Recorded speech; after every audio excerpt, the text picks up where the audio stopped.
C'est venu voir Florence Levis, est venue me voir il y a peut-être maintenant 1 an et demi, 2 ans, à l'atelier en me demandant de proposer une installation ici. Quand elle est venue me voir, on pensait peut-être s'installer au 2e étage.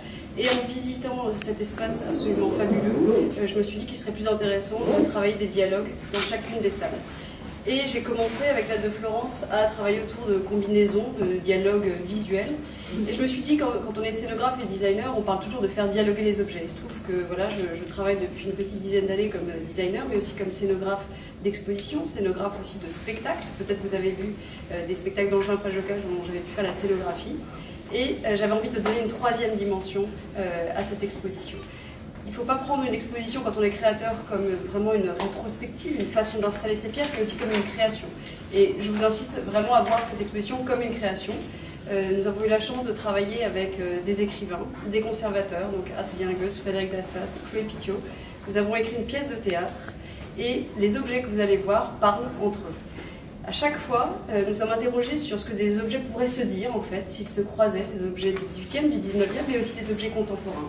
Et donc vous verrez tous les objets qui ont été dessinés par mon studio, installés au gré des envies et en réfléchissant aussi avec des mises en regard partout dans le thème particulier. On commence ici par exemple par la collection qui est sortie chez Monoprix la semaine dernière, donc on vient de la porter parce qu'on vient de la recevoir. Donc ce sont vraiment des objets parfois neufs que vous n'avez pas encore vus, et on essaye de les faire dialoguer.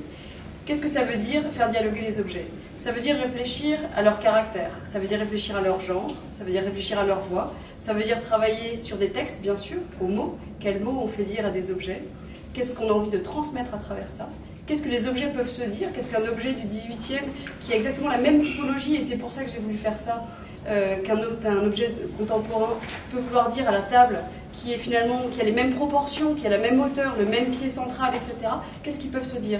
L'un est industrialisé, l'autre a été fait par des artisans, l'un va durer, l'autre est déjà dans les collections nationales. Certains de mes objets sont aussi déjà dans les collections nationales. Qu'est-ce que ça veut dire d'être dans les collections nationales? C'est toutes ces questions en fait que les objets commencent à aborder. Ce que j'aime beaucoup dans cette création, parce que j'avais une exposition à Lausanne avant, et donc on a bénéficié aussi de ce corpus d'œuvres qui venait de Lausanne. Cette exposition qui ira par la suite aussi au Musée des Arts Décoratifs à Paris, sous une autre forme. Donc cette création est vraiment faite uniquement pour ici, et j'aime beaucoup l'idée de se remettre aussi en danger quand on est créateur, se reposer la question, chaque fois de comment je peux exposer. Il ne s'agit pas seulement de montrer ses pièces et d'être le designer qui fait les pièces, mais la question de comment on peut les exposer, comment on peut transmettre, est très importante. Ce que j'aime beaucoup dans cette exposition, parce que vraiment j'y tiens beaucoup, on y a beaucoup travaillé avec Florence, c'est qu'elle est abordable. Vous verrez, on est un petit peu à mi-chemin entre La Belle et la Bête et des choses très lettrées, puisqu'on fait référence grâce aussi aux personnes qui ont écrit et qui sont qui étaient très érudites. On fait référence à Cézanne dès l'entrée, on fait référence à la vie aussi des personnes qui vivaient ici, on fait référence parfois même à des critiques qui sont juste à côté, Nicolas Bourriaud. Voilà, on fait des allusions en fait un petit peu cachées, mais en revanche un enfant qui vient ici, il voit les objets qui se parlent et il comprend en fait qu'ils se parlent de leurs matériaux, de leurs techniques, de leur vie, de leur caractère.